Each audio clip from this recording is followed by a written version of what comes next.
Drew, I want to start with a quote in this week's blog post because, as always, I'm highly entertained, but you took it to a whole nother level this time. Good. If your restaurant sucks, it's going to suck harder on social media.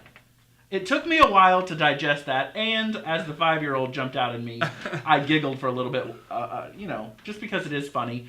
And from a media standpoint, it's the truth. It's very true. So explain that a little bit, because that's how you started out this week's blog post, but it's very entertaining. Yeah, so at the start of the post for this week, we had a quote from a guy named Scott Stratton. Mm-hmm.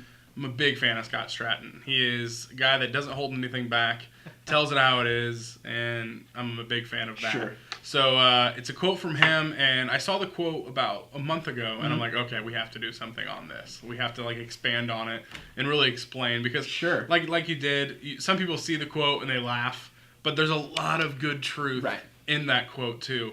So really what this is all about is a lot of people who maybe their business is struggling a little bit, but they think, oh, we'll get a Facebook page. Sure. Oh, we'll start tweeting. Or if they're new to this, they're probably saying tweetering or something like that. So they get that attitude and everything will be all right. We'll be okay. We'll be on the Facebooks and the Twitters and everything will be okay. The Twitters.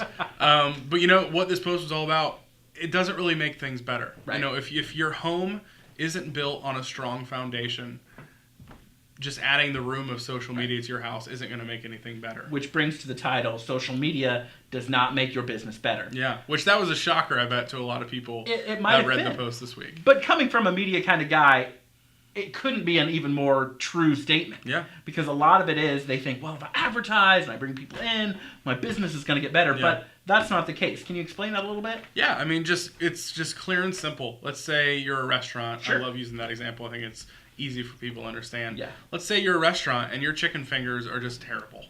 They're not good. Okay. Or your beer is flat and no one likes to drink your beer. Sure. Just because you're advertising that beer and those chicken fingers on social media isn't going to change the recipe of those items. Right. They're still going to taste bad. So sure, people might come in, but unfortunately, since your foundation, those chicken fingers and beer, don't taste good, when they do come in, they're not going to come back. And unfortunately, since you're on social media, they're going to let you know about it. Right. They're going to let you know our chicken fingers were terrible and our beer was flat. All of those new customers are now going to echo all of the other customers that already knew, yikes, this is not so exactly. good. So that foundation wasn't strong if you're... which that would be quite a restaurant if you just sold beer and chicken fingers. But it can be the top of the food chain for your item. It can be pizza. It could be anything. Yeah. So you recommend, your first bullet point, do you before you do social media. Yeah, exactly. So basically that means just get your stuff in order and then create a page and then start bringing people in,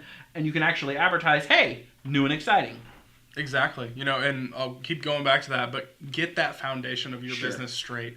Make it strong. Make sure that it can withstand anything, The true test of time. Exactly. And, whether you're a restaurant, test your food on some people. Make sure they like it, and just do that. Or, whether it's another type of business, make sure that business plan of yours is solid. And you have people look at that also and look through it to see if there's anything you're missing or anything like that before you jump out into the world, because I think I see this a lot. Unfortunately, there's a lot of companies that before they start, they go on with this whole business thing. They get excited about it. Oh, let's start the business. Sure. But they don't do the planning, and and then it's not executed well. Right. So it's the exact same thing. But I'm just warning you, before you get on this social media journey, make sure you're ready to go for it. Because that even brings up the next point. Give them something to talk about. You want them to be so excited about your product, your pizza, your beer, your chicken wings that you were talking about, that you want to tell people on social media or tell people face to face, or mention it to your family and say, hey, look, this is fantastic. I don't know if you were there before, but look at it now. Yeah. And that's what you're talking about, giving them that reason to share. So people throughout history of marketing have said word of mouth marketing is the best thing for you. It's real, it's natural, and it tells the truth about your product or business. And I've been known to say in the past, social media marketing is word of mouth on steroids. So and it can go either way. Sure. So if your product is great, your chicken fingers are the best, and your beer is awesome, it's going to be exploded on social media for the good ways that it is. People are going to say, oh, you've got to check this place out. They're going to share your page. They're going to follow you on Twitter.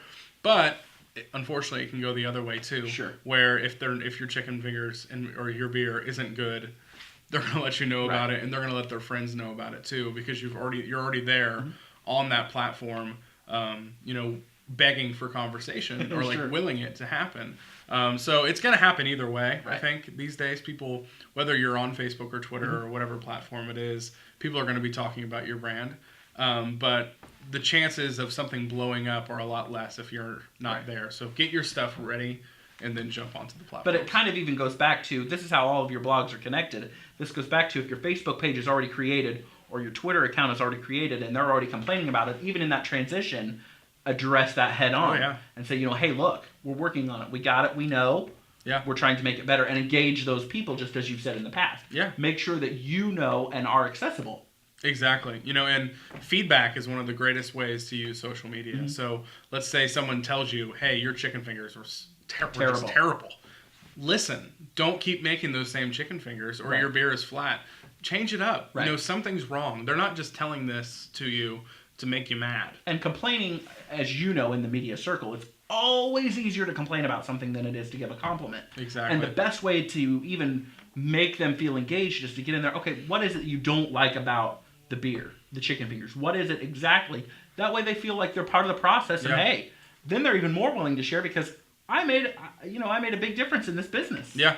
And I think the most important part right there, if they feel like they're a part of that process of something being fixed, they're going to come back and try to test it out again. And they're totally going to tell. They're going to feel some sort of ownership with that. They're going to be like, well, they used to do it this way, but, me, the almighty customer, came in and told them this is how it should be done. Right. So, so take that feedback, not with a grain of salt. Take it with a big, in a big way, where people can really show that can really tell that you're listening, and taking their feedback seriously enough to change your business process to a way that suits them better. And lastly, you had also said that social media doesn't change anything, that you can change everything. But for the first time ever, I'm going to challenge you with that, because I truly believe that social media, or media in general, or your customers can have the power to change, just like what we were talking about, by going through those avenues, whether it be a newspaper ad, whether it be a Twitter post, whether it be a Facebook page. I think that social media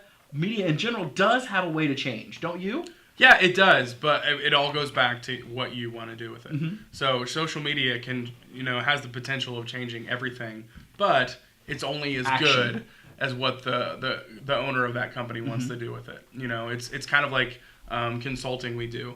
Our consulting advice is only as good as the determination of our client listening to it, and what they're going to do with that type of advice. So yeah, social media can change everything, but it all comes back to you, the business owner, on what you're going to do with that advice to go back and change things to make things right. The power in action. Exactly. You've got to take the knowledge that you gain from your customers, from your fan base, from your community, and use it to make a more solid foundation. Exactly. And again, I still go back, if your restaurant sucks, it's going to suck worse on social media. It's very true. I think that's so funny. Thank you for starting your blog post. Keep them coming. I hope you guys are entertained. As always, check him out, Web Success Agency. Thanks for coming in today. No problem. And we will see you next week for the very next blog.